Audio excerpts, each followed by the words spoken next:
Mitäs Niko on tullut viime viikon mittaan lueskeltua? Tässä on tullut vähän erilaisia aiheita. Mulle tuli tosiaan se Malcolm Guyton, tämä Arthurianista, legendoista tai romanssista kertova balladimuoto on tehty semmoinen runoteos, mitä mä oon lukenut jonkun verran tässä. Ja sitten yhtiä opetustunteja kautta luentoja varten, niin sitten lueskellut vähän tuommoista analyyttistä filosofiaa myös siinä kaverissa, mutta niitä on ehkä pääsäännössä tässä viime päivinä tullut katseltua. Miten arturianisissa legendoissa, niin eikö siellä esiinny sellainen hahmo kuin Galahad? Joo, pakko nyt tunnustaa heti alkuun, että tämä kyseinen teoshan siis alkaa tavallaan tästä Galahadin tarinasta, miten hänestä tulee ritaria, niin edespäin, mutta itse ihan hirveän tuntematonta mulle tämä koko arturianin legendat tai romanssit, koska muistan nähneen sen Mieka kivessä kirjan joskus pikkupoikana, enkä siitä paljon muuta muistakaan, ja sitten olen lukenut ton Lord Alfred Tennysonin, jos en väärin muista nimeä, niin jonkun runon, mutta tosi heikosti tiedän, pakko myöntää. Ja siitä syystä nyt tässä onkin näihin arturianisiin romansseihin koitan vähän perehtyä, on tulossa Le Morte d'Arthur postissa tällä hetkellä ja jotain muita vastaavia teoksia, että katsotaan, jos sitten kesän mittaan vähän niistä pääsisi perille. No, muistatko, ketä kirjailija kutsui parasta ystäväänsä Galahadiksi? En. C.S. Lewis kutsui ystävänsä Arthur Greavesia Galahadiksi Okei, joo. heidän kirjeissänsä. Onpa mielenkiintoinen, en tiennytkään. Siinä on mun vaatimaton tieto arturianisista legendoista. Arturianiset legendathan koskee ritaritrooppia tai ritaritraditiota. Onko sä perehtynyt tähän ritarikeskusteluun, koska tämä nousee ihan varsin spontaanista asiasta, kun oman tyttäreni kanssa, en muista mitä me tuossa lueskeltiin, muistaakseni jotain, olisiko ollut Shakespearein tällaista lapsille suunnattua, jostain Shakespearein näytelmästä lapsille suunnattua kirjaa, niin siinä kun oli ritareista puhetta, niin sitten mun 5-vuotias kysyi, että mikä on ritari? Ja tietysti sanoin jotain tällaista yleisluontoista, että ritarit ovat niitä, jotka palveli kuninkaita ja ne oli sotilaita ja ne oli herrasmiehiä käytökseltään ja niin poispäin. Mutta tietysti tämä herrasmieskäytöskin tulee tähän niin kuin ritari-traditioon vasta jossain vaiheessa tai semmoiset tietynlaiset ihanteet ja muuta. Kuinka paljon sä oot perehtynyt tähän ritari-traditioon? No pakko sanoa, että itse hyvin heikosti, että melkein välillisesti eniten vaan C.S. Lewisin tekstien kautta. Ja näin edespäin, että hyvin vähän on itse mitään konkreettista lukenut. Tietysti omien opintojen ohella Byzantin historiaa ja keskeinen historiaa jonkun verran joutuneena tai saaneena lukea. Niin on käyty vähän läpi sitten, mitä nämä ritarit on, mistä se syntyy ja miten se alkaa tavallaan. Että ne oli näitä niin kuin ratsuväen sotilaita, totta kai myöhemmin kovin panssaroituja silloin Rooman loppuajalta ennen kaikkea sitä varhainen keskiaika, kun alkaa siitä eteenpäin, ja ne oli näitä tavallaan niin kuin monesti eliittijoukkoja näissä, käsittääkseni armeijoissa ne ritarit.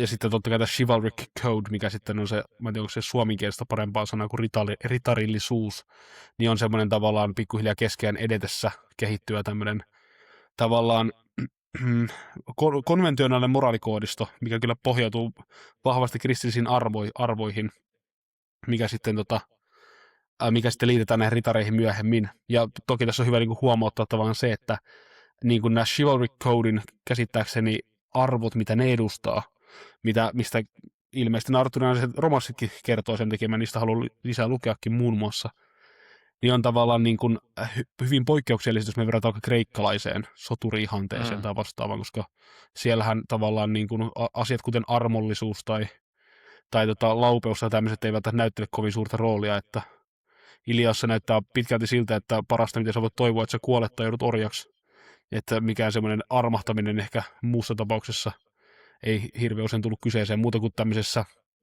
muistaakseni se on Aijas, ketä taistelee Ajasta taistelee, en edes muista ketä vastaan, nyt lyö vähän tyhjää Iliassa, niin on tämä kuuluisa kohta, missä he ymmärtää, että heidän isänsä ovat kestiystäviä, ja sitten sen kestiystävyyden takia he päättävät, että he alkavat taistelemaan keskenään, että se olisi niin kuin rikkoisi tämmöistä pyhää konventiota, mikä oli tosi tärkeää Xenia kreikkalaisessa ja varhaiskreikkalaisessakin kirjallisuudessa, niin että se on tavallaan se ehkä armollisuus, mitä me nähdään sitten niissä teoksista, mutta sitten myöhemmin tämä tietysti muuttuu, varsinkin siis kristinuskon seurauksena tämä soturi-ihanne.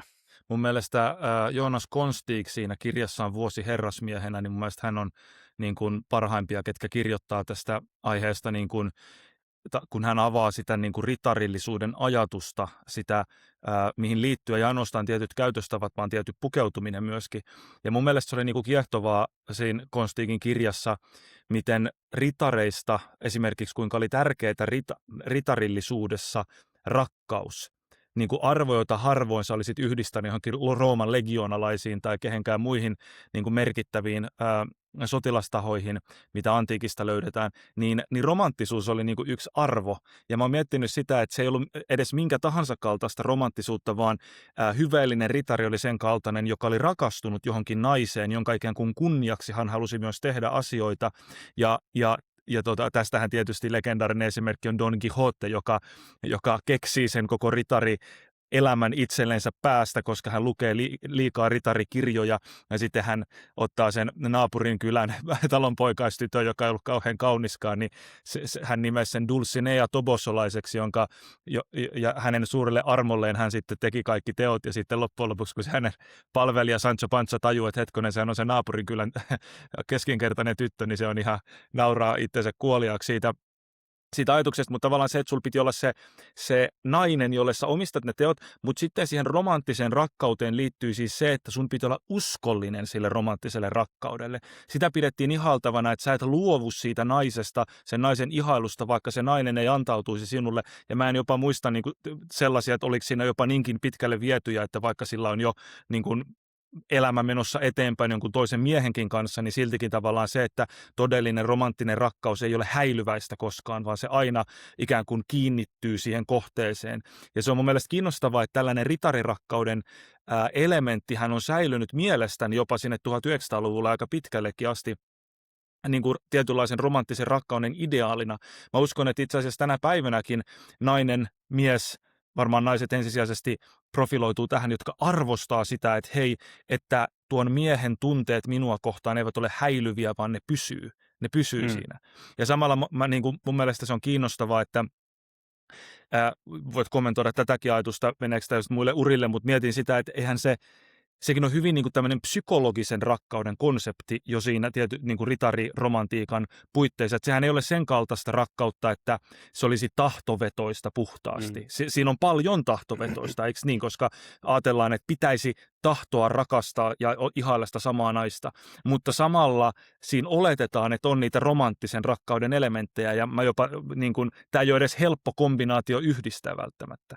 Mutta mun mielestä se on kiehtova se ritarillisuudesta tullut rakkausihanne, joka mielestäni on jatkunut aina sinne 1900-luvun paikkeille asti.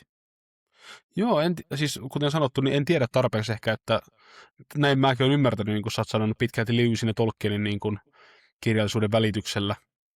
Ja sitten totta kai George MacDonaldin tässä Fantasties-teoksessa niin on niin kuin tämä ritari, muistaakseni se on onko se sitten Galahad kanssa vai joku toinen? En muista nyt äkkiseltä ulkona tämä niin kuin ruostuneeseen harniskaan puettu ritari, mikä se tapaa siellä metsässä juostessaan puita karkuun, muistaakseni tämä päähenkilö, kenellä oli hieno nimi, mutta onko se Cosmo, taisi olla sen päähenkilön nimi, jos en ihan väärin muista.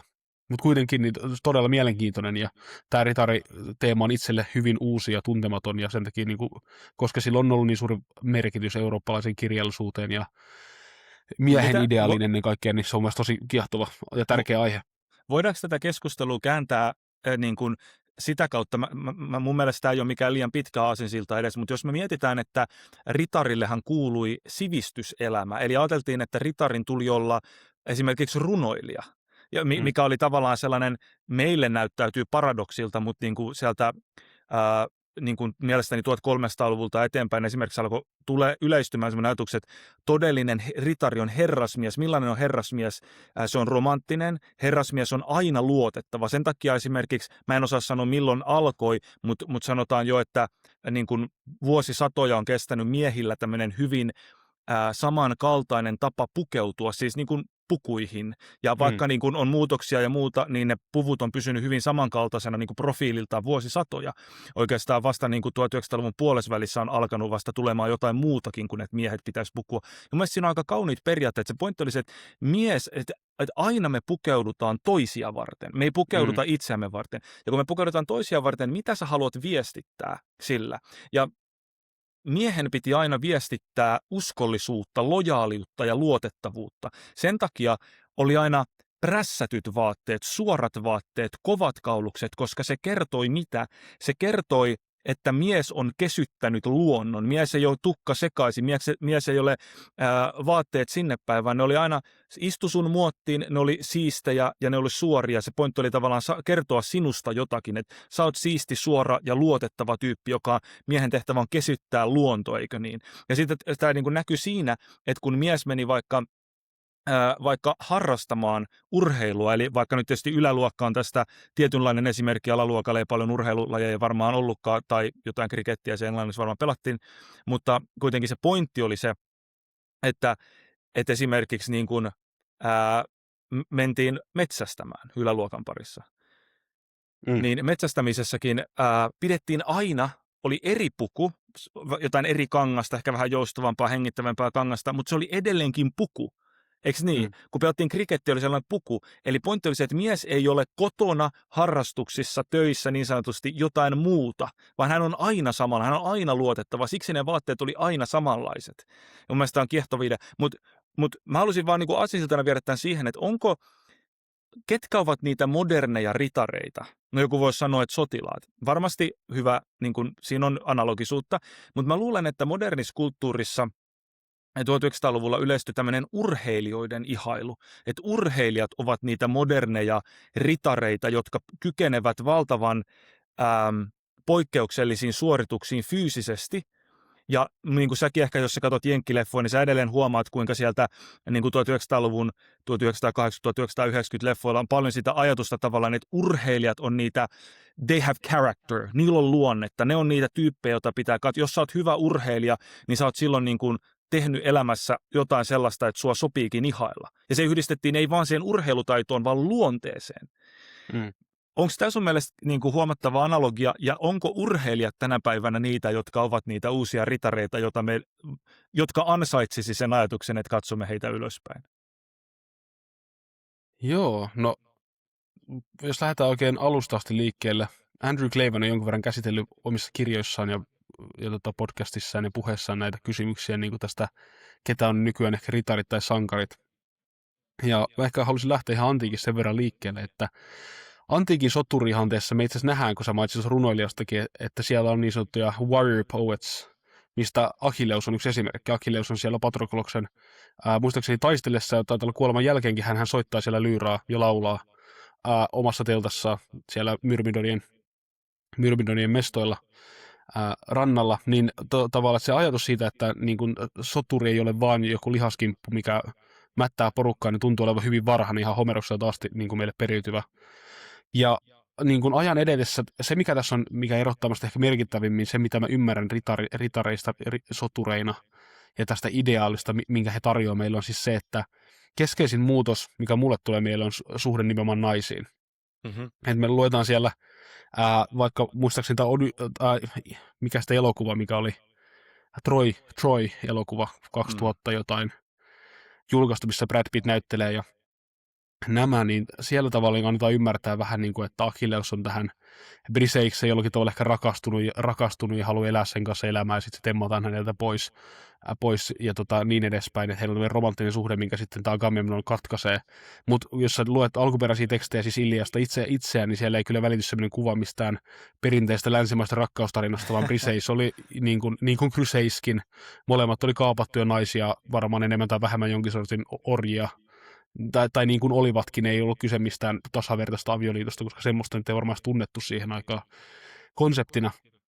Ja sitten tultaessa tähän tavallaan niin kuin kristinuskon vaikutukseen ritarihanteessa, niin on sitten just se nimenomaan naisia korotetaan ja kunnioitetaan, naisia halutaan miellyttää ja tämmöinen, mikä on aika poikkeuksellista jossain määrin niin kuin ideana, jos vertaat vaikka Iliaseen.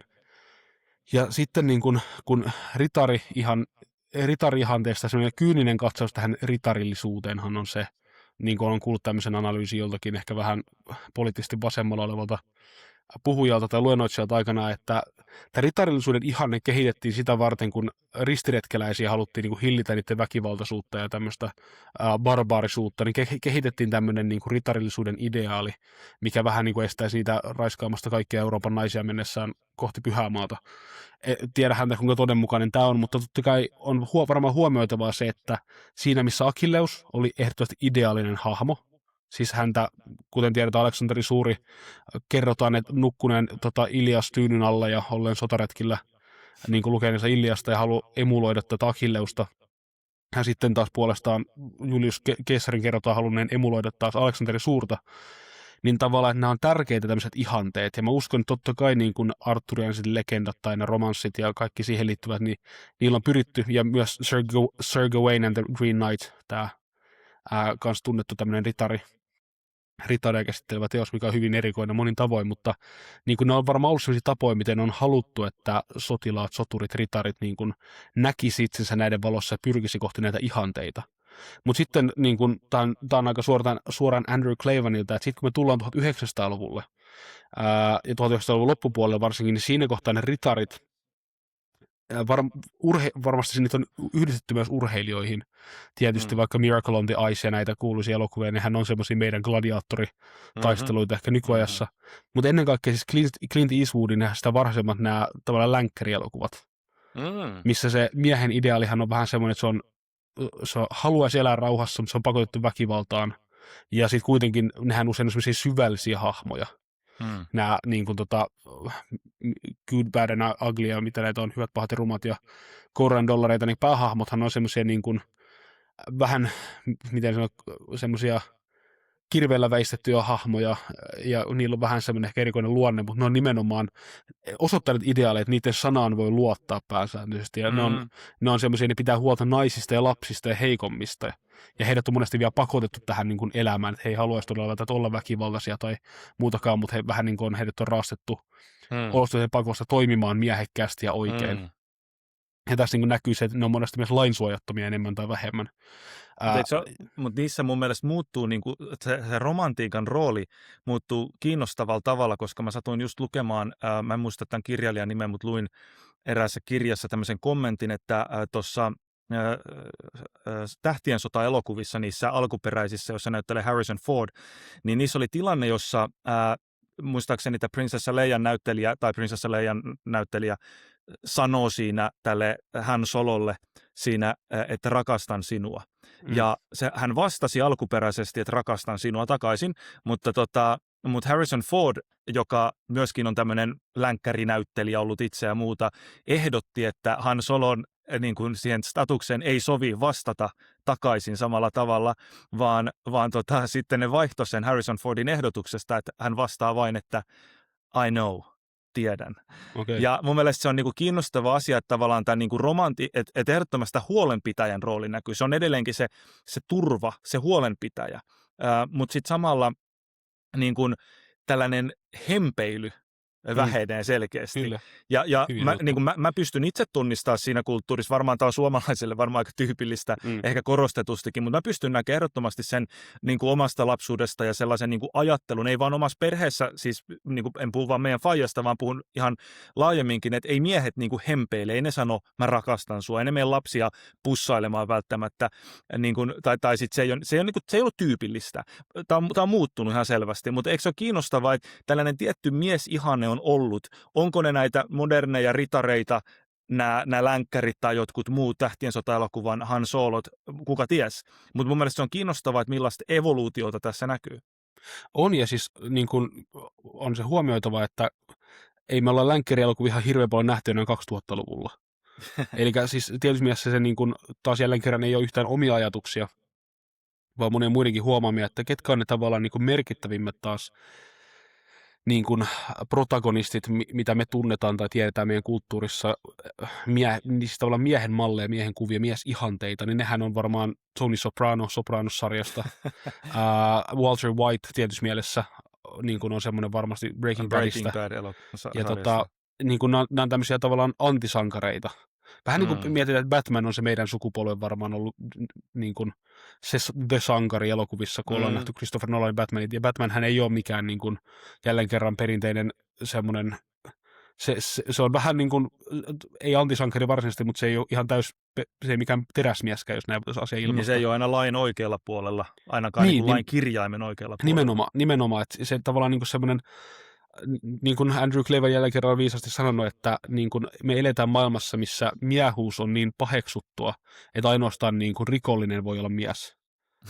Ja mun mielestä se kuvaa niin kuin jollakin tavalla sitä 2000-luvun taitteesta mun oman nuoruuden tämmöisen tavallaan miesihannetta, että ne oli vähän ne pahikset, ne oli ehkä jotkut räppärit tai jotkut vastaavat, ketkä oli edusti sitä todellista mieheyttä monille. Totta kai tätä on tänäkin päivänä esillä, ja termitoksinen maskuliinisuus varmaan pyrkii kuvaamaan jossain määrin semmoista miestä, ketä niin kuin on unohtanut nämä muut ideaalit ja se voima tai kyky toimia, ja semmoinen niin ehkä menee kaiken yli.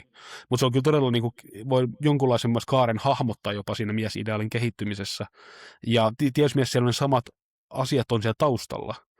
Kuten C.S. Lewis sanoi aikanaan hyvin, että vaikka paljon niin kuin on, niin kuin, mä en muista mitä tahoa se tässä nyt syytti, mutta karkeasti sanottuna niin kuin progressiivit tai vastaavat, ne on paljon pystynyt niin kuin kääntämään väärinpäin, että vaikka siveellisyydestä on tehty pahe ja tämmöisistä asioista, niin kuin, että ollaan käänty hyvä pahaksi joissakin asioissa. Niin kuin kulttuuri on pystynyt tähän joissakin asioissa. Mutta vielä tänäkään päivänä ne ei onnistu siinä, että, niin kuin, että pelkuruudosta olisi tullut hyvä. Ja se on tavallaan se vähimmäisvaatimus, että me ajatellaan, että oli ihminen minkälainen tahansa siis protagonista vaikka elokuvassa, niin jos se on ihan puhdas pelkuri, eli se yksin kieltäytyy toimimasta ja ottamasta riskejä, niin meidän on vaikea kokea sympatiaa semmoista hahmoa kohtaan. Ja sen takia niin kuin pahakin mies, laittomastikin toimiva henkilö, ketä toimii rohkeasti oman aatteensa puolesta tai vastaavasti, niin tuppaa vetoamaan meihin useimmin kuin vaikka olisi kuinka moraalisesti hyvä. Niin vaikka Ned Flanders on hyvä hahmo Simpsoneista, kaikki varmaan sen tietää. Niin sehän on vähän semmoinen niin kuin, antimies. Se ei ole mikään hirveän rohkea ja tämmöitä ikävät usein, niin se niin kuin edustaa ehkä semmoista, niin kuin, vaikka hän olisi moraalisesti kuinka hyvällinen, niin hänestä on vaikea vähän niin kuin pitää hahmona. Mutta mielenkiintoinen kyllä niin kuin konsepti, ja odotan innolla, että nuo kirjat saapuu postista, että pääsee syömään tähän niin kuin ritari-asiaan vielä perehtymään. Jos miettii niin kuin kulttuuria laajemmin, niin kuin lähdettiin tästä ritarikeskustelusta ja sitten näkyykö se jopa tänä päivänä, miten se liittyy miesihanteisiin, miten ehkä ne on kokenut jonkinnäköistä evoluutiota, ja evoluutio nyt olettaa, että asiat menee jotenkin parempaan suuntaan monesti, mutta välttämättä niin ei, mä en puhu tämän kaltaisesta evoluutiosta, vaan yksinkertaisesti eikä muutoksesta olisi parempi puhua. Mutta mä mietin niin kuin sitä, että sä mainitsit joskus tämän kommentin, ja mun mielestä se niin kuin, en mä voi sanoa, että se näkyy kaikkialla, mutta meillä on niin kuin esimerkkejä tästä, että kun kaikki elokuvat, minkä kanssa mekin olemme kasvaneet niin kuin milleniaaleja, ne kaikki kirjat, joita me ollaan luettu, niissä on niin kuin taistelu hyvän ja pahan välillä. Ja kuitenkin on kiinnostavaa, että taistelu hyvän ja pahan välillä olettaa, että on olemassa joku hyvä ja joku paha, ja että ne pystytään erottaa toisistaan. Ja okei, tästä voidaan olla liian ideaaleja, mun mielestä se pitää muistaa, joku sanoi hyvin, että niin kuin hyvä ja paha, niin kuin sen raja kulkee jokaisen ihmisen sydämessä, pitää aina muistaa.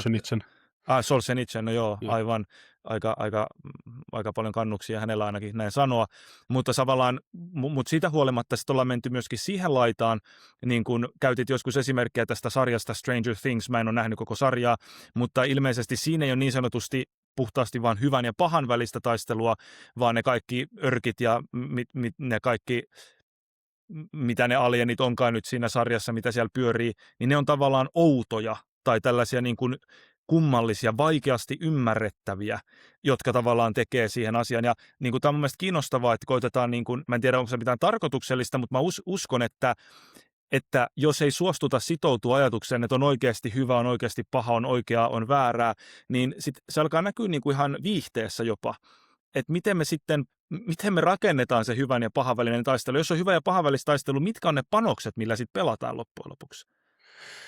Niin, tuossa on, tulee mieleen, tänään jos kuulin Jonathan Pajolta jonkun ajatuksen, en yhtään muista, miten hän sen muotoili, jotain tämmöinen, sen varmaan offshootti, että tavallaan kun hyvä ja paha menetetään taiteessa tai kirjallisuudessa, tai jossain vaiheessa voidaan puhua niin kuin normatiivisesta ja ei-normatiivisesta, niin sitten meille tulee sellainen konsepti, Siis normatiivisuus tarkoittaa, että jotkut asiat arvotetaan oikeaksi, jotkut arvotetaan huonoksi tai normista poikkeaviksi.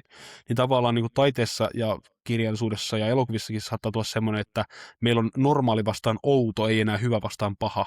Ja se ei enää itsestään selvää, että se outo edes on millään tavalla niin kuin negatiivinen asia, vaan päinvastoin, niin kuin, jos otetaan vaikka tämä queer theory niin kuin tähän pohjalle, eli queering on tämmöinen termi, että tehdään asiasta tavallaan niin kuin oudompia tai outoja, tai käännetään normeja niin sanotusti, niin se muuttuu niin kuin itse tarkoitukseksi, eli se tulee siinä missä meidän entinen kerronta on vaikka pyörinyt sen ympärillä, että kuka on tämän tarinan hyvistä tai pahista, tai kenen puolelle mä asetun tässä moraalisesti, niin se kysymys on lähinnä, että kuuluuko mä noihin outoihin vai kuuluuko mä niin kuin tähän toiseen ryhmään. Mutta niin kuin mun mielestä on ihan mielenkiintoista tähän hyvään ja pahaan liittyen nyt suhteessa taiteeseen, kirjallisuuteen ja elokuviin, on niin kuin tämä, että Star Warsihan yritti olla tämmöinen moraalisesti neutraali. Jos sä tiedät mitä siitä alkuperäisestä Loresta tavan taustalla, niin kysymyshän ei ole tavallaan siis siitä, että sithit on pahoja ja jedit on hyviä, vaan sehän pointtia, että there has to be balance in the force. Eli tavallaan niin kuin maailma tarvitsee hyvää ja pahaa. Ikään kuin hyvä, itse se ei ole oikea sana, vaan nimenomaan, että niin kuin sithit tuo kaaosta ja jedit tuo järjestystä. Niin just, ja kun ne on tavan tasapainossa, tämmöinen buddhalainen maailmankuva vähän, mitä se yritti välittää.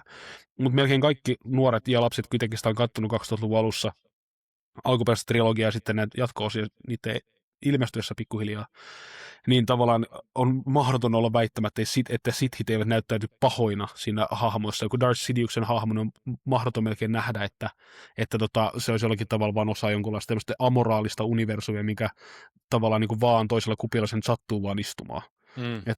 Ja se on niin kuin mielenkiintoista nimenomaan, että kun me puhutaan niin kuin kirjoista ja tarinoiden todellisuudesta, niin mun mielestä keskeinen aspekti niin kuin hyvää kirjaa, hyvää tarinaa, hyvää elokuvaa on se, että se tapahtuu moraalisessa universumissa. Jo fantasiakirjatkin, mitä me luetaan, niin nekin tapahtuu moraalisessa universumissa. Ja silloin, jos se tavallaan otetaan sieltä alta pois, niin jossain mielessä voi sanoa, että se tarina, narratiivi ei enää kerro hirveästi mistään. Jos meillä on vaikka ihan täysin realistinenkin sarja, kun monesti me puhutaan niin kuin realismista elokuvissa ja sarjoissa, ne väittää olla hirveän realistisia, mutta tavallaan ihmisten teoilla ei ole mitään moraalisia seurauksia tai niille ei ole oman tunnon tuskia mistään niitä tekemistä asioista sun muista, niin meille tulee sellainen olo, että nämä ei ole samaistuttavia nämä hahmot ja tuntuu, että nämä ei elä edes samassa maailmassa tai edes samankaltaisessa maailmassa kuin missä minä tai sinä eletään. Ja tämä on mun mielestä sellainen niin kuin tosi tärkeä analyysin väline myös, kun katsoo vaikka elokuvia tai sarjoja joskus. Ja joskus tulee oudon ontto-olo niistä, niin se saattaa niin kuin johtua siitä, että niin kuin kirjailija tai tekijä on antanut ymmärtää, että nämä valinnat ja jutut eivät ole olleet moraalisia valintoja tai tekoja, vaan on ollut vain tämmöisiä yksilön preferenssejä tai jotain muita. Ja niin kuin se herättää itse semmoisen niin kuin outouden kokemuksen joskus. Yksi, mikä olisi kiinnostava keskustella kanssa, on tavallaan niin kuin oli sitä sitten kaunokirjallisuudessa tai elokuvateollisuudessa tai jossain sarjoissa, missä tavallaan puhutaan tästä hahmon luonteen muuttumisesta tai edistymisestä. Sekin on kiinnostava, koska mun mielestä, jos sä katsot niin kuin uudempia elokuvia, mä en tiedä, voidaanko tätä niin kuin sanoa, näin on valmis myöntää, että on väärässä, mutta tulee nyt mieleen, niin kuin, että liittyykö sitä jossain määrin vähän naishahmoihin, en tiedä, mutta esimerkiksi me nähdään, että tämä Rey, joka on se pääosahahmo näissä erittäin epäsuosituissa uusissa Disneyn Star Wars-elokuvissa.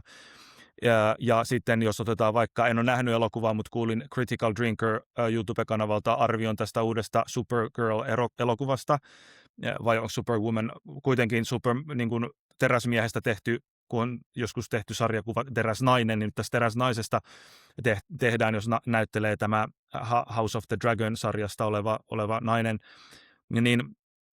niin esimerkiksi nämä kaksi nyt tulee mieleen, sitten tulee mieleen tämä Brie Larsonin esittämä Marvel-hahmo, jonka nimi ei nyt muistu, mutta kuitenkin niin kuin myönnän, että mä en ole nähnyt näistä kolmesta yhden, mutta mulla tulee mieleen, että kuitenkin kuvataan hahmoina, jotka eivät koe niin suurta, jos ollenkaan tällaista niin sanottua niin kuin kasvukamppailua, vaan ne näyttää olevan tämmöisiä niin sanottuja deus ex machina hahmoja, jotka on vaan syntynyt superlahjakkaina ja he ottaa sen valomiakan käteen ja he ovat vaan lähtökohtaisesti todella taitavia ja joo, on niilläkin jotain taisteluita, mitä ne häviää ja muuta, en sano, mutta siinä ei ole sellaista samalla tavalla, vaikka Luke Skywalker oli selkeästi ihan pihalla siitä koko touhusta. Hänen täytyi niin kuin tehdä suuri vaiva, että hänestä tuli se, ketä hän sitten oli. Niin mä oon vaan miettinyt niin kuin sitä, että onko tässäkin sellaista, mä haluaisin sanoa jopa pientä niin kuin niin kuin kulttuurin rappeumaa, joka vaikuttaa elokuviin siinä mielessä, että ei ainoastaan toimi, mistä sä puhuit, mutta näkyykö myös sellaisia ajatuksia, että kun ei ole sitä moraalikeskustelu, kun nykykulttuuri lähtee siitä, että sun tunteet on sinä. Ja sä vähän niin kuin synnyt niiden tunteiden kanssa, ja ne on mitä ne on, ja hei, se mihin puu kaatuu, siihen se maatuu. Ei tässä niin kuin, älä koita muuttaa mua, ja niin kuin mä oon vaan tällainen. Mä oon vaan tällainen. Niin sitten tavallaan, jos tällaiset ajatukset löytää tiensä elokuviin, niin sittenhän siinä käy nopeasti niin, että eihän se Ray voi niin kuin ymmärtää ja oppia asioita ja tajuta, että vitsi, mä oon ollutkin huono ihminen tai taitamaton tyyppi, mun täytyy muuttua, vaan hei, nykymoderneilla arvoilla, postmoderneilla arvoilla, niin haluan sanoa, se ihminen on vain sellainen ihana täydellisyys, joka, jos heijastuu vähän tämmöinen rusolainen, jalo, villi ajattelu, niin näetkö sä mitään tällaisia elementtejä? Tässä on tosi monta asiaa, mihin tekisi mieli kommentoida ja mitä kaikkea muistan kommentoida. Ensimmäinen on varmaan semmoinen niin kuin mielenkiintoinen huomautus näistä kyseisistä elokuvista, mitkä sä mainitsit. Mä oon nähnyt siis tämän, onko se Mrs. Marvel ja sitten, sitten tämän uuden trilogian, tai mikä tämän onkaan tämän, missä tämä Rayn hahmo näyttelee tosiaan, tai esiintyy siis.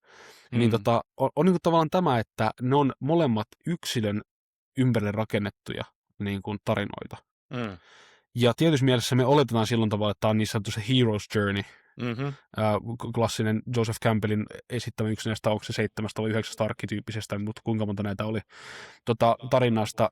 Ja perinteisesti tämä Hero's Journeyhän on nimenomaan tämmöinen moraalinen kasvutarina, minkä tavallaan seurauksena ehkä samaan aikaan ihminen yleensä ymmärtää jotakin siitä omasta taustastaan, traditiostaan, perheestään, itsestään.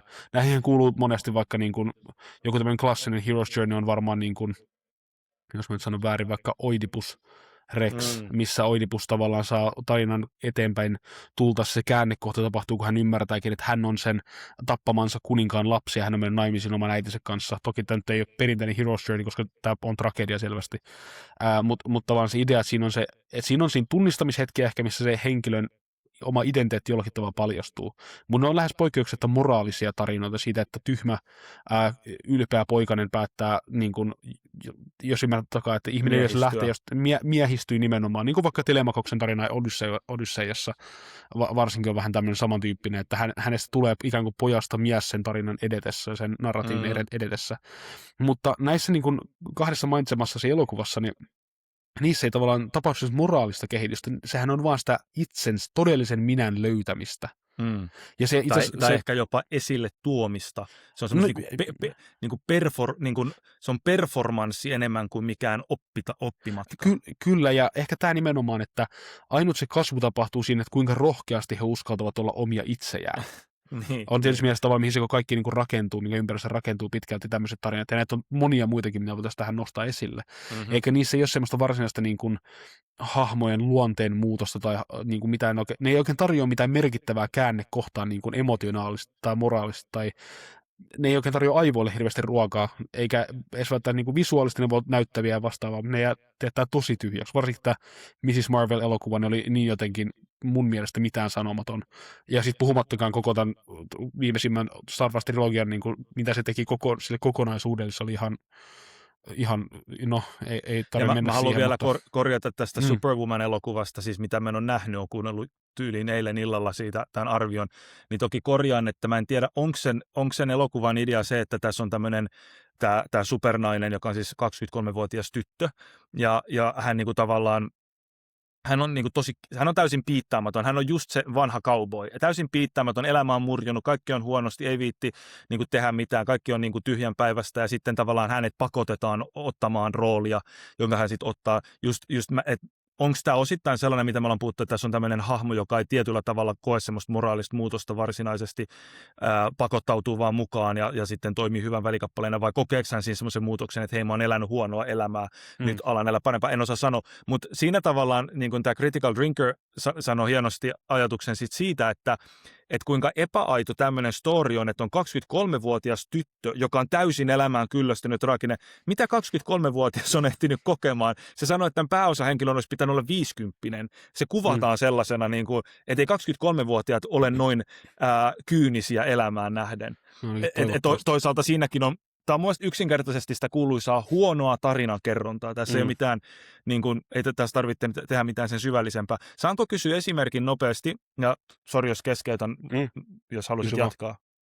Haluaisin niin kuin kysyä sitä, kun puhutaan tavallaan, ja mä jaan tämän ajatuksen siitä, että että jos ei ole sitä moraalista todellisuutta niin kuin nähtävillä niissä elokuvissa, kirjoissa ja muissa, niin sulla tavallaan niin se tarttumapinta on pois. Ainakin joku tarttumapinta puuttuu.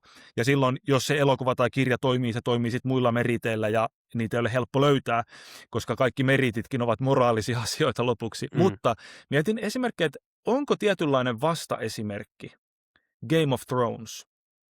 Koska Game of Thrones-sarjahan on selkeästi se maailma, missä tapahtuu siinä Westerosin valtakunnassa ne asiat, että se on hyvin niin kuin amoraalinen, ei-moraalinen, se niin kuin, tai sanotaankin, että siellä ei ole mitään selkeää moraalikäsitystä välttämättä niillä hahmoilla. Sitten esimerkiksi siis teologisestihan se on hyvin kummallinen se sarja, aika epäselvä. Kiinnostava siinä, että niin kuin, vähän niin kuin annetaan ymmärtää, että nämä jumalat on vähän niin kuin joke. Ja sitten kuitenkin siinä yhdessä tuotantokaudessa on se ihme noita, joka yhtäkkiä selkeästi tekee yliluonnollisia asioita. Ja sulla täysin se kuvatahan, että nämä oli jotain yliluonnollisia asioita.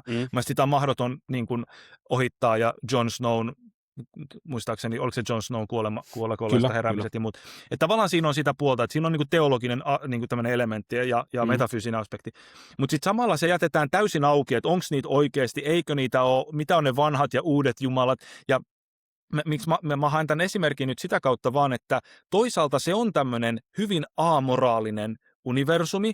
Siinä niin kuin sä näet, että oikeastaan ainoa moraali, mikä näyttää niillä hahmoilla olevan, on vain se oman itsekään tavoitteen saavuttaminen, joka tekee siitä tosi vaikeasti ennakoitavaa, että mitä tapahtuu. Ja mä niin kun, ennen kuin kommentoit, niin mä vaan niin kun päättäisin tavallaan siihen, että missä se George Martin onnistuu, ja varmasti se sarjakin onnistuu, on se, että no jos kerran ei ole todella mitään hyvää ja pahaa, ja todella tämä on vähän niin kuin ikävä kyllä, niin kuin vasemmistossa tunnutaan ajattelevan, että kaikki suhteet lopulta on vain valtasuhteita, eli kaikki vaan lopulta pelaa ikään kuin omaan pussiin jossain mielessä, niin tavallaan se on kyllä sen näköinen se universumi, ja ne hahmot myös toimii pitkälti sen pohjalta, vaikka joitakin poikkeuksia on. Niin kysymys nyt sulle, että onko tämä tämmöinen vastaesimerkki, että no ei siellä tarvitse olla mitään moraalista todellisuutta, ja se voi olla silti hyvä sarja, koska olisi aika paljon sanottu, että no ei Game of Thrones ollut hyvä sarja. Joo, mä ehkä haastaisin tätä näkemystä sillä tavalla, että on eri asia, että meillä on narratiivi, kertomus, tarina, sarja, elokuva, kirja, mikä hyvänsä, missä meillä on moraalittomia hahmoja, kun että se maailma itse, missä ne tapahtuu, olisi vailla moraalia. Esimerkiksi mä väitän, että jokainen ihminen, ketä nyt olisi katsonut Game of Thronesia, tähän nyt liittyy vahvasti just tausta-asia, mikä pitää ottaa esille. Game of Thrones ei ole missään nimessä mikään perinteinen Hero's Journey-elokuva. Se on aika lailla niin kuin vähän niin kuin sodan ja rauhan, jos sodasta rauhastetaan pois ne kohdat, mikä kertoo sodasta, niin se on tavallaan sitä Game of Thronesia enemmän, että niillä on jonkun verran käsittääkseni yhteydenkohtia tavallaan niin kuin narratiivisesti. Mutta se ei ole tosiaan minkään yksittäisen ihmisen tarina pojasta mieheksi tulemiseksi. Siellä on niitä mukana. Jon Snow hyvänä esimerkkinä on varmaan se tärkein, Byron ja sitten mitä näitä muita on. Kuitenkin. Ehkä lähtin siitä liikkeelle. Ja on niinku vaikea väittää, ketä sitä sarjaa katsoessa ajattelee, vaikka että Cersei Lannister, ketä siinä on tämä vähän niin kuin paha kuningatar loppujen lopuksi, on ihan moraalisesti samalla viivalla kuin Jon Snow, ketä päättää tavallaan itse asiassa useampaan otteeseen uhrata itsensä oman elämänsä toisten ihmisten hyvinvoinnin parhaaksi. Ja lopulta luopuu kruunusta ja päättää, niin kuin vaikka hänet tavallaan tarjotaan mahdollisuutta tulla hallitsemaan Westerosia, niin hän päättää lähteä takaisin sinne paikkaan, minne hän oli lupautunut, ikään kuin rittarina sitoutunut olemaan siellä muurilla tässä Night Watchmanin niin kuin, roolissa. Et mun mielestä se on selkeästi kuitenkin nähtävillä semmoisia, että siellä on, niin kuin sanottu, meidän sielumme tunnistaa, mielemme tunnistaa siellä niitä asioita. Ja niin kuin sanottu, Jon Snowhan on aika puhdas rittarihahmo. Ja hänkin tavallaan löytää sen historiansa, taustansa, perheensä siinä lopulta. Kyllä. Se on hyvinkin tämmöinen arkkityyppinen tarina sen niin kuin kaiken suuren sisällä. Ja esimerkiksi niin kuin, vaikka siinä yritän trivialisoida monella tavalla niin kuin vaikka seksuaalisuuden tai seksin merkitystä, niin kuitenkin sitten kun on vaikka Arya Starkin ensimmäinen tämmöinen intiimi kohtaaminen, en muista se toisen hahmon nimeä, niin ei sitä rakenneta vaan vähän niin kuin, että tämä oli vaan niin kuin fyysisten kappaleiden kohtaaminen tämä tarina. Ja varsinkin kun se alkaa sillä suurella skandaalilla, siis koko sarja, niin kuin tämä sarja alkaa siis skandaalilla, että selviää, että täällä on tämä incestinen suhde näillä Lannisterin, Jaime Lannister ja Cersillä, niin sehän alkaa semmoisella moraalisella paniikilla vähän niin kuin katsojankin silmäiltä skandaali, että hei, tämä on tämmöinen sarja, tässä tapahtuu tämmöistä. Ja siinä määrin niin kuin ne hahmotkin ymmärtää sen vääräksi, että nehän yrittää tappaa tämän, mikäs tämän Brian,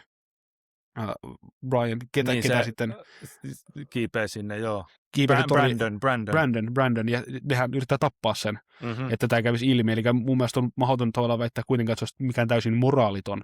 Se voi olla paheksuttaa, mitä me katsotaan monen ihmisten silmissä, mutta nyt tämä on niin se mun ero siinä, että on maailmoja, mitkä on ikään kuin amoraalisia. Ja sitten on hahmoja, mitkä on moraalittomia, ja sitten Game of Thrones on täynnä tämmöisiä moraalittomia hahmoja, niin kuin oikea maailmakin. Ja niin kuin halusin nostaa vielä tähän niin kuin sen tavallaan esille, että mun mielestä Rikos ja rangaistus on aika niin kuin mielenkiintoinen niin kuin tähän moraaliin liittyen oleva kirja.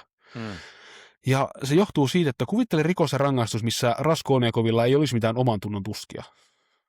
Sehän olisi perinteinen dekkari, murhaajan näkökulmasta katsottuna. Ja se olisi aivan liian pitkä dekkari, joka ei sanoisi oikeastaan mitään. Kyllä. Siis se pointti tavallaan, että niin kuin se moraalinen konflikti, mikä syntyy siinä hahmossa, on se, mikä vetää sitä eteenpäin. Koska muuten se olisi ollut ehkä huono Sherlock Holmes-teos. Ja ei olisi jäänyt, niin kuin, ehkä se olisi aloittanut silloin jo 1800-luvulla tämän niin kuin oikein dekkarien aikakauden vielä paremmin, mutta pointtina on siis se, että ne moraaliset konfliktit, mitä ihmisillä on, oman tunnon tuskat, valintojen tekemisen vaikeus, on ne, mitkä niin kuin tekee näistä tarinoista mielekkäitä. Ja tämä on siis semmoinen, mikä on länsimaisen kirjallisuuteen syntynyt mun mielestä enemmän myöhemmin.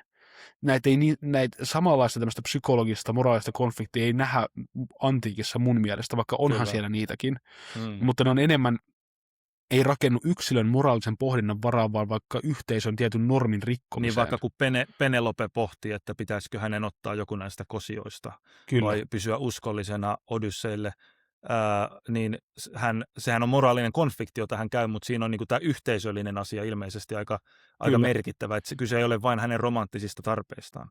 Kyllä, ja jos mietitään tavallaan niin kuin Odysseuksenkin tapauksessa, niin vaikka Odysseus haluaisi lähteä kotiinsa, sieltä ihan alussa Kalypson luota, niin jumalathan on tavallaan se, jotka polkaisee sen tarinan liikkeelle, mikä mahdollistaa sen Odysseuksen toiminnan. Niin kuin Poseidonin pitää olla poissa kaukana Etiopiassa hakemassa hekatombeja itsellensä, että muut jumalat uskaltaa toimia ja sitten lähtee niin kuin tähän pelastusoperaatioon mukaan. Mutta kuitenkin niin kuin tämmöinen kovat moraaliset konfliktit, sellaiset pohdinnat ja dilemmat, niitä on siis ehdottomasti tragedioissa, niitä on jo Kreikassa, mutta se psykologinen aspekti, mikä me nähdään ihmisen pään sisältä, niin on mun nähdäkseni myöhäisempi niin kuin lännessä tapahtuva keksintö. Ja osittain siihen liittyy varmaan kristinuskon mukaan tuommoisen erityinen syyllisyyden aspekti. Että kun me mietitään niin kuin syyllisyyttä tänä päivänä, niin se on meille hyvin psykologinen asia. Kun taas sitten esimerkiksi me luetaan Oresteen ja trilogiaa Aiskylokselta, missä Orestes on tappanut oman äitinsä, koska ensin hänen äitinsä Klytamnestra on tappanut Oresteen isän, niin Orestes menee sitten vaan peseytymään rituaalisesti tavallaan puhtaaksi itse tästä niin kuin hänen tekemästään rikoksesta, eli äidin surmaamisesta, niin siinä ei samalla tavalla näy sellaista Oresteen psykologista kamppailua, että miten hän ymmärtää, mitä hän on tullut tehnyksi. Vaikka siellä on moraalinen konflikti, niin se ei ole tavallaan psykologinen sisäistetty konflikti, vaan se on konflikti nimenomaan, siis nyt haluan tästä vielä sanoa sen verran, että kun Orestes on vaikeassa paikassa, hänen oma äitinsä ja hänen tämän äitin rakastaja on surmannut Oresteen isän, mutta oman vanhemman tappaminen on kreikkalaisen kulttuurissa niin kuin kauheampia asioita, mitä sä voit tehdä. Mutta samaan aikaan sulla on velvollisuus kostaa sun oman isän puolesta, niin mitä sä teet? Ja tämä on tavallaan se moraalinen konflikti, mikä sitten ratkeaa siellä Akropoliksella loppujen lopuksi, missä näistä tulee Eumenides, eli näistä koston hengistä tulee tavallaan hyvän henget, mitkä asettuu sinne tuomioistuimen alle ikään kuin asumaan, kostamaan niille, ketkä ei käytä oikein tuomiovaltaa, ja tuomiovalta luovutetaan tältä kostolta ikään kuin sitten ihmisten tämmöisen inhimillisen elimen päätettäväksi, ikään kuin tavallaan oikeus syntyy tätä kautta. Eli siis pointtina on tässä sanoa, että siellä on moraalinen konflikti olemassa, mutta se ei sitä tavallaan sisäistetty sitä moraalista konfliktia. Ja niin kuin Odysseuksenkin tapauksessa se tuntuu, että Odysseus kaipaa kotiinsa, mutta se ja kaipaa ehkä vasta hallitsemaan omaa kotimaataan, mutta se ei kumpu mistään ehkä välttämättä semmoista syyllisyydestä, että hän nyt ikään kuin Kalypson seksiorjana ollut täällä kaukaisella saarella ja tuolla hänen vaimonsa odottaa häntä jossakin. Siinä ei ole mitään tämmöistä niin kuin, mun mielestä semmoista selvää sisäistä moraalista konfliktia sille, että hän on pettänyt vaimoon tai mitään tämän kaltaista konseptina, mikä varmasti on syntynytkin vähän myöhemmin vasta judeokristillisen etiikan myötä.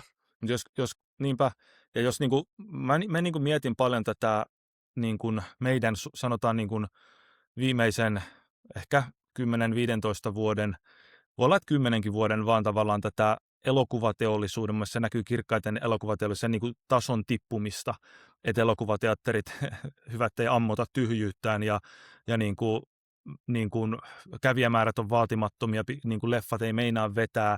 Tämmöinen tavallaan tähtikulttuuri on kadonnut aikanaan, kun Brad Pitt tai joku Tom Cruise oli jossain elokuvassa, niin se oli ihan sama, mikä se elokuva oli. Jos se oli Tom Cruise, niin kaikki meni katsoa sitä. Mun on hirveän vaikea nähdä, että joku Timothée Chalamet tai joku paljon itseni arvostama Henry Cavill vaan pelkästään riittää tänä päivänä täyttämään salit. Niin kuin me eletään kiinnostavassa aikakaudessa siinä, mutta me nähdään tavallaan niin kuin elokuvateollisuuden romuttumista niin kuin pahemman kerran, ja se olisi pitkällinen keskustelu varmasti, miksi näin on, ja siinä on varmasti enemmän kuin yksi tekijä. Mutta kyllä mä silti niin kuin lähtisin nimittämään sellaista tietynlaista yhteistä tekijää. Mä oon lukenut tässä tällaista teosta tällaiselta Z-sukupolviselta kirjoittajalta Freya India, joka on esimerkiksi ollut mukana myöskin kirjoittamassa tämän tunnetun psykologi Jonathan Haidtin tätä Substack-syötettä kuukauden verran, eli tavallaan hän on todella hyvä kynä. Hän on kirjoittanut tämmöisen kirjan kuin Girls, ja josta nyt huomaa, että mä en tiedä, mitä tätä suomeksi sanotaan, mutta on tavaramerkki. Trademark, eli tavaramerkki. Eli tämän kirjan idea on, että miten tytöistä tuli tyttötavaramerkkejä. Ja mun mielestä täällä on, niin kuin, tekisi mieli lukea tuosta niin kuin monenlaisia lainauksia. Luenkin varmaan tästä nopeasti joku sen, kun mä oon niitä alleviivannut. Mutta tavallaan tämä kirja mielestäni niin kuin mä sanon tähän väliin nopeasti näin, että tämä sanoi hienosti, että Girls trademark is not just another book about social media. It is about a vast, interconnected web of industries, each profiting from our experiences and anxieties. It's about an entire commercial ecosystem that uses our emotions as raw material. Eli tässä puhutaan tavallaan, miten itse asiassa meitä ympäröi, varsinkin nuoria naisia ympäröi tämmöinen ekosysteemi, erilaisia bisneksiä, jotka käyttää meidän tunteita raakamateriaalina, jonka kautta ne myy meille asioita. Ja sitten sä sanon mielestäni niin kompaktisti ja hyvin asioita, että today we are not merely sold commodities like previous generations were. We are the commodity. Meillä ei enää myydä vaan ylellisyystuotteita, vaan me olemme niitä tuotteita. Ja sitten tässä niin kuin hienosti yhdistellään tavallaan erilaisia niin kuin teemoja siitä, että mikä on johtanut siihen. Ja tämän kirjan iso pointti on sanoa, että meillä on iso kulttuurillinen muutos, joka on johtanut siihen, että ihmiset voi pahoin. Ja hän ei koita sanoa, että mä tiedän, mistä tämä kaikki johtuu, vaan hän sanoo jotain ja näin poispäin. Mutta mikä mua kiinnostaa tässä, minkä mä liitän tähän niin kuin laajempaan populaarikulttuurin, elokuvateollisuuteen, kirjallisuuteen, on se, että mun mielestä kysymyksessä ei ole vain vaikka teknologinen murros. Mä en usko, että kyseessä on vain teknologinen murros. Mä en usko, että kyseessä on vain joku poliittinen polarisaatio, jota toistellaan kuin jotakin buddhalaista mantraa, joka ei auta ketään. Ja niin kuin, mikä se on se syy siellä takana? Mun mielestä on iso moraalinen kriisi, moraalinen muutos. Kyseessä on arvomuutos. Eikä vaan joku mielenterveysongelma, joka on tullut tyhjästä. Ihan jo niin karkeasti, kun sä mietit ihan pelkästään sitä, että ihminen, joka meillä kaikilla on tämmöinen projekti minä, eikö niin? Me kaikki otetaan itsemme tämmöisenä projektina, ja mitä enemmän me keskitytään itseemme, sitä itsekeskeisempiä me olemme, ja silloin kun me ollaan itsekeskeisiä, niin yleensä meistä tulee enemmän tai vähemmän myös määrätyllä tavalla haavoittuvaisia. Miksi? No se olisi pidempi keskustelu, mutta kuitenkin tämä johtaa siihen, että me eletään tällaisessa kulttuurissa, jossa meille myydään tavallaan jatkuvasti hyvinvointituotteita. Jatkuvasti meillä on tarjolla enemmän niin kuin psykologiapalveluita ihmisen hyvinvoinnin tavoittelemiseksi koskaan muuta, mutta tavallaan me voidaan mä oon miettinyt kaikki nämä asiat, mitä tapahtuu, niin vaikka meillä onkin psykologipalveluita, terveystuotteita, niin kuin erilaisia tapoja linkittyä toisten ihmisten kanssa sosiaalisesti, kaikessa näissä me lopulta tarvitaan moraalista kompassia. Jos psykologi sanoo sulle, että älä elä tuollaista elämää, koska se tekee sulle pahaa, niin sun pitää kysyä, miksi? Ja siellä on jotain ei-moraalisia syitä, että jos lyöt nyrkkiä seinään liian lujaa, niin sun nyrkki tulee kipeäksi, niin? Mutta siellä on myös paljon moraalisia syitä. Esimerkiksi jo pelkästään seksuaalisuus täydellisenä esimerkkinä, jos sulle sanotaan, sori tämä pitkä ja vähän epäselvä puheenvuoro, mutta mä päätän tähän ajatuksen, koska tämä on riittävän selkeä, mihin sitä voit ottaa kopin. Joku sanoi hienosti, tämmöinen Alex Cooper, tunnettu yhdysvaltalainen tämmöinen vaikuttajanainen, joka on just mennyt naimisiin ja saanut ensimmäisen lapsen, mutta hän on tullut tunnetuksi tämmöisenä, että hän kommentoi paljon, ilmeisesti populaarikulttuuria, mä en tunnekaan hyvin, mutta kommentoi niin kuin seksiin liittyviä asioita. Ja hän sanoi jossain niin kuin vähän naureskelen ja ei yrittänyt tehdä siitä mitään syvällistä pointtia, mä kuuntelin sen klipin, mutta niin kuin sanoi kuitenkin näin, että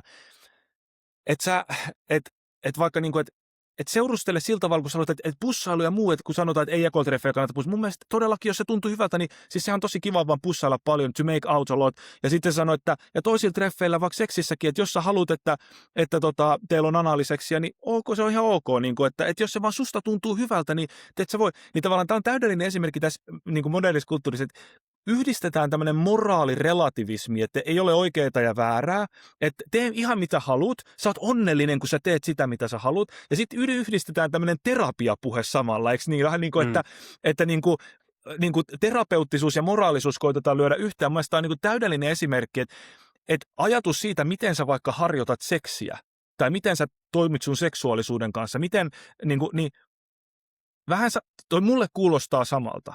Kun sä et hyppää 3. kerroksesta katuun, jos se tuntuu hyvältä susta. Mutta ongelma on se, että jos sä hyppäät siihen katuun, niin sua sattuu. Ihan sama, vaikka se susta tuntuisi, miltä se hyppääminen.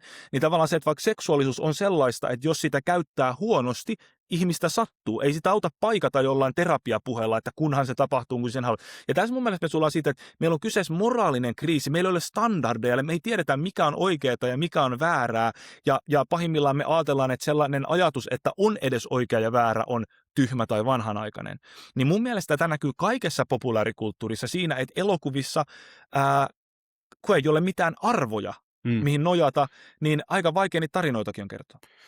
Niin, ehkä niin kuin otan koppiin niin kuin tästä, just vaikka tähän seksuaalisuuskysymykseen, tähän terapeuttisuuskysymykseen, että jossakin 1900-luvun vaihteella ihmiset vaihtuvat papit terapeutteihin niin kuin laajamittaisesti. Eli kulttuuri tavallaan terapeutisoitui varsinkin 1900-luvun loppuun, tultaisi 2000-luvulla vielä enemmän. Tästä on ihan tehty tutkimusta ja kirjoittu kirjojakin, muun muassa ainakin Jonathan Haidt kommentoi sitä, mutta on monia muitakin. Carl Truman esimerkiksi ottaa kantaa tähän asiaan. Mm-hmm. Ja niin kun, tämä seksuaalisuus on siitä hyvä esimerkki, että se muistuttaa tavallaan tämä terapeuttinen puhe suhteessa seksuaalisuuteen ja siihen todellisen oman minän löytämiseen. Se muistuttaa vähän uskolla parantumista. Kun meillä on tämmöisiä ihmisiä, jotka niin kuin sanoo vähän niin kuin sulle, että niin kuin monesta aiheellistakin kritisoidaan vaikka ylikarismaattisia tämmöisiä jotakin puhujia siitä, että he vaan niin kuin uskottelee ihmisiä, että ne on parantunut ja ihmiset ei niin kuin tavallaan saisi kyseenalaista omaa parantumistaan.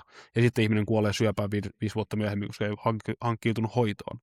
Ja tämä on vähän sama ilmiö, että me sanotaan ihmisille tavallaan, että siinä missä pappi kertoi sulle synninpäästön jälkeen, mitä sun pitäisi tehdä sen eteenpäin, niin kun sä oot tehnyt moraalisesti väärin, nyt toimi näin, niin terapiassahan ne kysymykset on ainoastaan tietysti mielessä nyt mä karrikoin tietysti, koska on erilaisia terapioita, mutta tämä moraalirelativistinen terapeuttinen maailmankuva, missä nämä monet ihmiset elää, minkä kautta nämä monet elokuvat meidän välittyvät, niin kysymys ei ole siitä, että onko tehty oikein tai väärin, vaan ootko sä antanut suostumuksen, eli onko teko suostumuksellinen, ja tuntuuko se susta hyvältä, ja nämä on ne tavat, miten me arvioidaan asioiden oikeutta tai vääryyttä. Ja sitten kun me yletetään tämä sama niin kun, asia ihmissuhteisiin, joku ihminen sanoo sulle ikävästi. No, sä et ole suostunut siihen, että sulle sanotaan ikävästi, eli se on rikottu tavallaan sun omaa tätä consent-suostumusta, ja sen päälle se tuntuu susta ikävältä, niin silloinhan se toinen on tehnyt jotain moraalisesti väärin. Riippumatta siitä, oliko se sulle sanottu asia oikeutettua tai ei, vaan sinä olet sen tietysti mielessä tämän oman moraalisen maailmasi keskipiste, mikä määrää oikein ja väärän. Ja tämä on niin kuin se tavallaan kun tämä ylettyy narratiivien tasolle, elokuvien tasolle, niin ne menettää merkityksensä. Me ollaan semmoisessa ääri-individualistisessa, niin kuin, ikään kuin katsotaan jopa sen käsikirjoittajan oman pään läpi sitä maailmaa niin kuin väärällä tavalla. Ja niin kuin, olisi hyviä esimerkkejä antaa tästä niin kuin sarjoista, mitkä on alkanut 2000-luvun alkupuolella, ja tämä asia hiipii sen sisään pikkuhiljaa, ja sitten loppuksi me ollaankin, niin kun se sarja päättyy, me jäädään suupyörän miettimään, että eihän tässä ollut mitään merkitystä tällä koko storilla. Mutta tosi hyvä niin kuin huomio, ja tuo terapeuttisuus on semmoinen niin kuin asia, mitä kaikki me saadaan jossain määrin varoa, koska se on niin meidän kulttuurin läpitunkema konsepti. Ja siinäkin on niin kuin, kun siinäkin on moraalisia latauksia. Että jos joku sanoo vaikka sulle, niin kuin seksuaalisuus on hyvä esimerkki, että jos joku seksuaaliterapeutti ajattelee, että seksuaalisuus on täysin tämmöinen niin kuin itse luotu konstruktio, sitä voidaan muovata ihan minkä näköiseksi vaan, niin karkeastihan se sanoo sulle, mitä ikinä liittyy vaikka seksuaalisuuteen, että hei, ihan mikä tuntuu hyvältä, anna palaa. Okei, se on ammattilaisen neuvo. Ja ihminen saattaa olla, että no ammattilainen sanoo, hyvä. Ja sitten se tekee sen neuvon mukaan ja ihmettelee, kun mä voin karmeasti. Miksi mä oon ahdistunut, minkä takia ei edes viititä erotella niitä ongelmia, mitä tällaista elämäntavasta seuraa. Sitten taas, jos on joku terapeutti, jolla on tietynlainen moraalinen kompassi olemassa, eikö niin? Joka sanoo, että hei, että joo, sä saat tehdä millaisia valintoja sä haluat, tämä on vapaa maa, mutta se, että seksuaalisuus oikeasti toimii tällä ja tällä tavalla, ja jos sä toimit näin, niin siitä seuraa tiettyjä asioita. Sä saat silti tehdä niin, mutta sun on hyvä ymmärtää. Niin silloin mutta tässä, nämä kaksi eri terapeuttua, ne on kuitenkin, voi olla tutkimukseen liittyviä asioita, jotka on ikään kuin arvoneutraalimpia.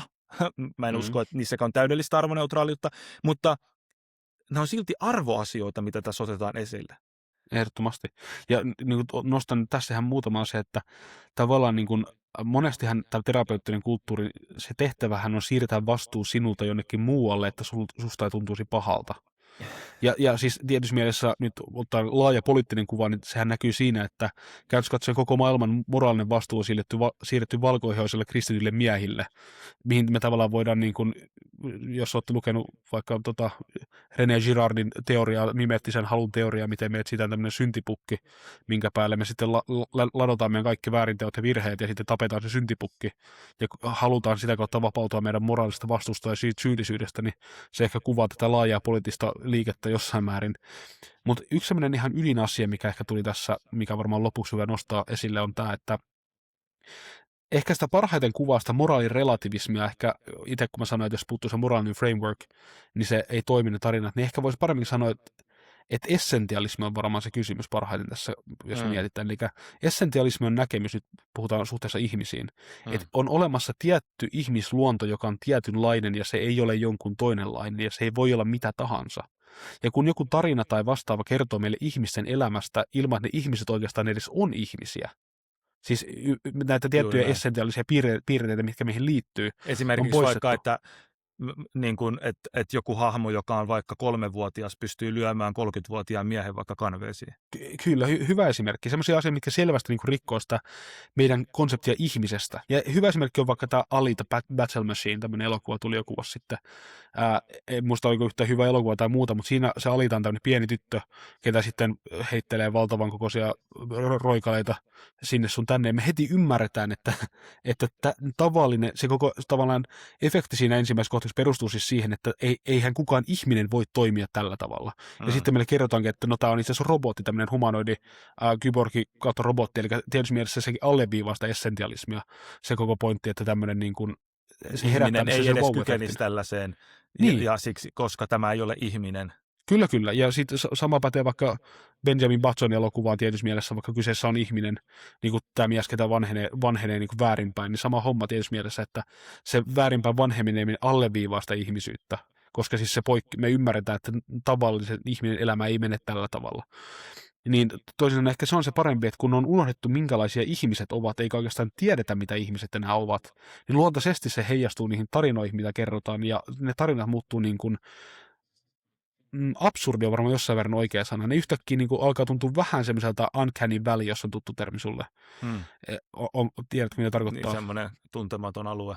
Niin, tämä Uncanny Valley on tämmöinen niin kuin aikanaan muun muassa pelejä, kun on tehty peleihin näiden hahmojen kasvoja, niin on sen tietty piste, missä se näyttää melkein niin kuin ihmiseltä, mutta se ei ihan näytä. Meillä on vähän semmoinen outo ja meillä on se epämukava olo.